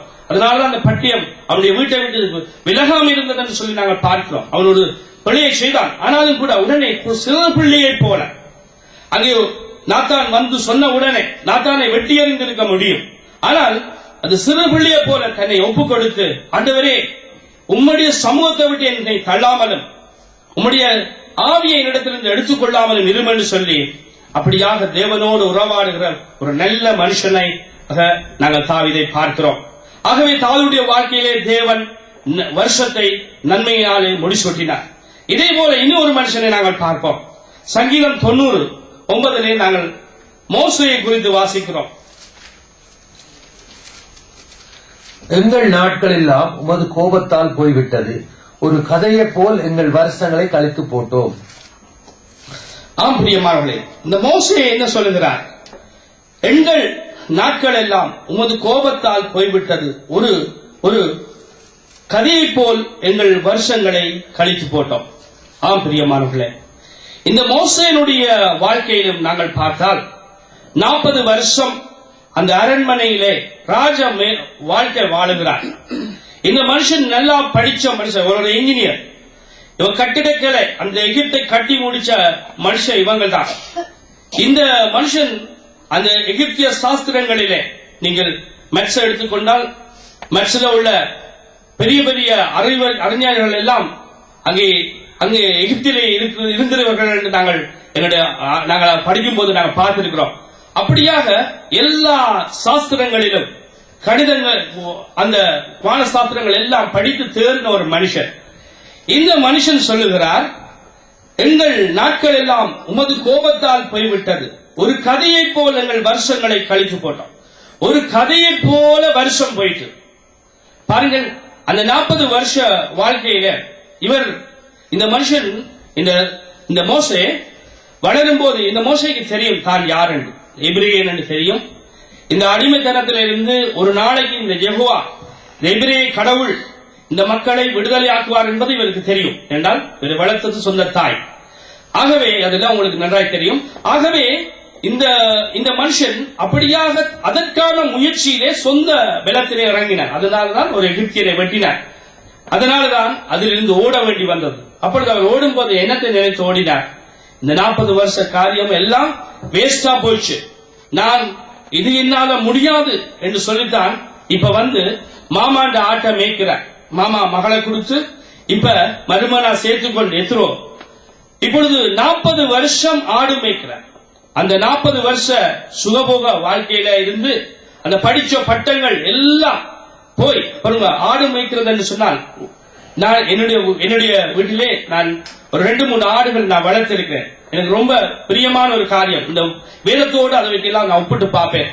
அப்பொழுதெல்லாம் மிக அன்பாக நான் ஒரு ஆட்டுக்கு ஒவ்வொரு பேர், நான் அந்த பேர் சொன்னா நீங்க உண்மையாவே சிரிப்பீர்கள். அப்படியா பேர் வைத்து ஆசையா வளர்ப்பேன், கிடாயெல்லாம் வளர்ப்பேன், அப்படி ஆசையா வளர்ப்பேன். அப்ப ஆடு மேய்க்கும் மனுஷன் என்ன மொழியில பேசுவான்? பேண்ட். ஒரு முறை என்னுடைய ஆடு தொலைந்து விட்டது, அதை எப்படி கூப்பிடுகிறது? அப்படித்தான் கூப்பிட்டு நான் பிடித்தேன்.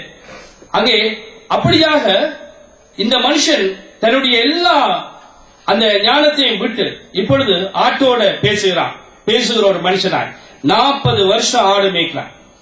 ஆடு மேய்ச்சி இப்ப ஆண்டவர் சந்திக்கிறார். வா, இப்ப போய் அந்த ஜனத்தை மீட்டுட்டு வாண்டு. இதுக்கு முதல் தான் சொந்தமா மீட்க வெளிக்கிட்ட ஆள் தான் இந்த மனுஷன். இவர் சரி, தேவ சித்தம் நிறைவேற முன்பதாக, தேவ அந்த வேட வர முன்பதாக இவர் ஒரு ட்ரை பண்ணி பார்த்திருக்கிறார். அதான் நடந்த காரியம். ஆனால் இப்பொழுது கேட்கும் போது இப்ப என்ன சொல்லுகிறார்?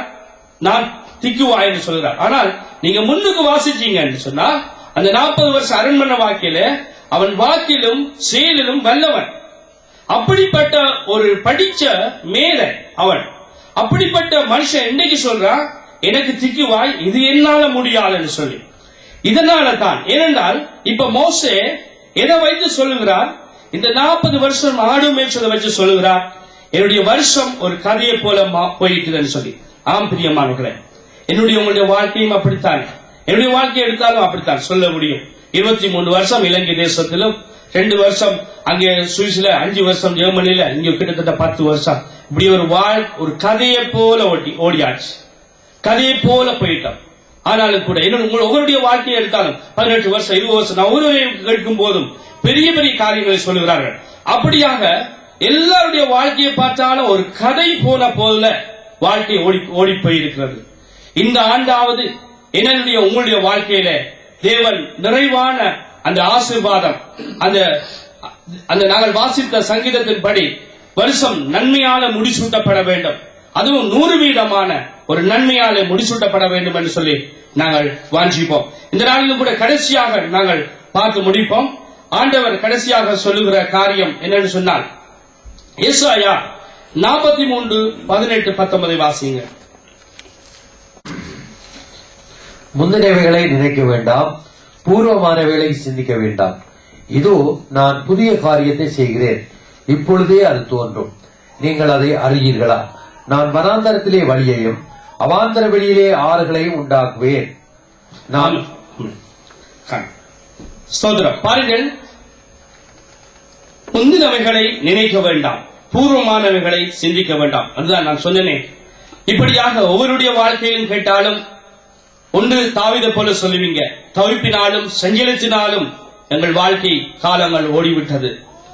அல்லது போல சொல்லுவீர்கள், ஒரு கதையை போல, மோசே சொன்னது போல என்னுடைய வருஷங்கள் எல்லாம் ஒரு கதையை போல போயிட்டுதுங்க, அப்படியாய் போயிட்டு சொல்லுவீங்க.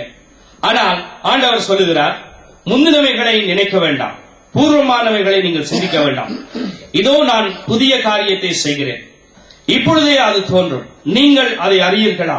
நான் வனாந்தரத்திலே வழியையும் அவாந்தர வெளியிலே ஆறுகளையும் உண்டாக்குவேன். பிரியமானவர்களே, வனாந்தரம் பார்த்திருக்கீர்கள், நான் போயில்ல, ஆனா சகாரா பாலைவனம் எல்லாம் நான் டிவியில பார்த்திருக்கேன். அந்த சயின்ஸ் எல்லாம் போட்டு காட்டுவார்கள். ஆகவே இந்த வனாந்தரத்தை நான் பார்த்திருக்கிறேன். அந்த இடத்துல ரோட்டு போட முடியுமா? ஆனா ஆண்டவர் சொல்றார், அந்த வனாந்தரத்திலும் வழியை என்னால் உண்டாக்க முடியும். அவாந்தர வெளி, பெரிய அவாந்தர வெளியிலே ஆறுகள், சின்ன குளம் அல்ல, சின்ன குட்டை அல்ல, ஆறுகளை உண்டாக்க. இது கவர்மெண்ட்களால முடியாது, வல்லரசுகளால முடியாது, இது தேவனால முடியும். பாருங்கள், அவாந்தர வெளியிலே ஆறுகளை உண்டாக்குவேன்.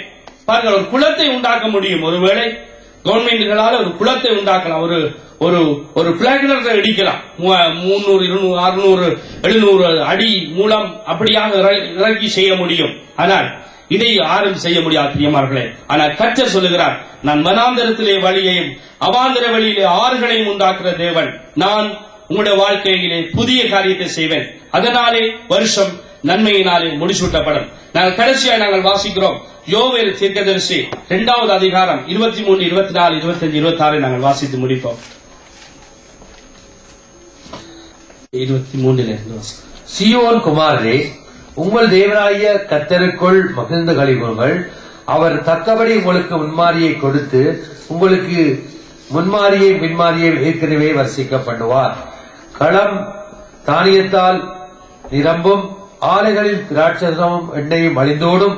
நான் உங்களிடத்தில் அனுப்பின என் பெரிய சேனையாகிய வெட்டுக்கிளிகளும் பச்சை கிளிகளும் முசுக்கட்டை பூச்சிகளும் பச்சை புழுக்களும் பட்சித்த வருஷங்களின் விளைவை உங்களுக்கு திரும்ப அளிப்பேன். நீங்கள் சம்பூர்ணமாய் சாப்பிட்டு திருப்தி அடைந்து உங்களை அதிசயமாய் நடத்தி வந்த உங்கள் தேவனாகிய கர்த்தருடைய நாமத்தை துதிப்பீர்கள். என் ஜனங்கள் ஒருபோதும் வெட்கப்பட்டு போவதில்லை. ஆமென். பாருங்கள் பிரியமானவர்களே, சீயோன் குமாரரே, உங்கள் தேவனாகிய கர்த்தருக்குள் மகிழ்ந்து களிகூருங்கள். அவர் தக்கபடி உங்களுக்கு முன்மாரியை கொடுத்து உங்களுக்கு முன்மாரியையும் பின்மாரியையும் ஏற்கனவே வர்சிக்க பண்ணுவார். களங்கள் தானியத்தால் நிரம்பும், ஆலைகளில் திராட்சரசமும் எண்ணெயும் வழிந்தோடும்.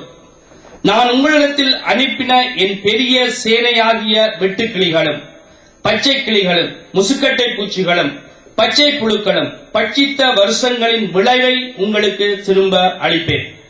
நீங்கள் சம்பூர்ணமாய் சாப்பிட்டு திருப்தி அடைந்து உங்களை அதிசயமாய் நடத்தி வந்த உங்கள் தேவனாகிய கர்த்தருடைய நாமத்தை துதிப்பீர்கள்.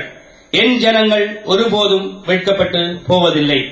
பிரியமானவர்களே, 25வது வசனத்திலே வாசித்தோம், நான் உங்களிடத்தில் அனுப்பின என் பெரிய சேனையாகிய வெட்டுக்கிளிகளும் பச்சை கிளிகளும் முசுக்கட்டை பூச்சிகளும் பச்சை புழுக்களும் பட்சித்த வருஷத்தின் விளைவை உங்களுக்கு திரும்ப அளிப்பேன். பிரியமானவர்களே, இந்த நாளிலும் கூட நானும் நீங்களும் மரியாதை போல நாங்கள் ஒப்புக் கொடுத்து தேவனை மகிமைப்படுத்துவோமே, ஆனால் நாங்கள் இழந்து போனதை திரும்ப எங்களுக்கு கொடுப்பேன் என்று சொல்லுகிறார். இதனாலே இந்த வருஷம் எங்களுக்கு நன்மையினாலே முடிசூட்டப்படும். பாருங்கள், கடைசியாய் முடிக்கும் போது சொல்லுகிறார், என் ஜனங்கள் ஒருபோதும் வெட்கப்பட்டு போகிறதில்லை. ஆம் பிரியமானவர்களே, இன்றைக்கு இன்னமும் கிடைக்காமல் நீங்கள் ஒருவேளை ஒரு காரியம் நிறைவேறாமல் இந்த சகரியா போல இருந்தாலும் கூட நீங்கள் விசுவாசியுங்கள். அங்கே சகரியாக்கு எவ்வளவோ அங்கே லேட்டாகத்தான் அந்த செய்தி வருகிறது. அவன் விசுவாசிக்க முடியாத நிலையில் தான் அங்கே வருகிறது. ஆனாலோ அங்கே தேவதூதன் சொன்ன காரியம், உன் ஜெபம் கேட்கப்பட்டது. பிரியமானவர்களே, ஆகவே இந்த நேரத்திலும் கூட ஏனென்று சொன்னால் அங்கே அப்போஸ்தலர் 10:38 சொல்லுகிறது, அவர் நன்மை செய்கிறவராய் சுற்றி திரிந்தார். இந்த இயேசு கிறிஸ்து நன்மை செய்கிறவராய் சுற்றி திரிந்தார். 10:38 அங்க அப்போஸ்தலர் சொல்லுகிறது. ஆகவே இயேசு கிறிஸ்து இன்றைய நாளிலும் கூட இந்த வருஷத்தை எங்களுக்கு முன்பதாய் வைத்திருக்கிற ஆண்டவர் இந்த வருஷத்தை நன்மையினாலே முடிச்சுடுவார்.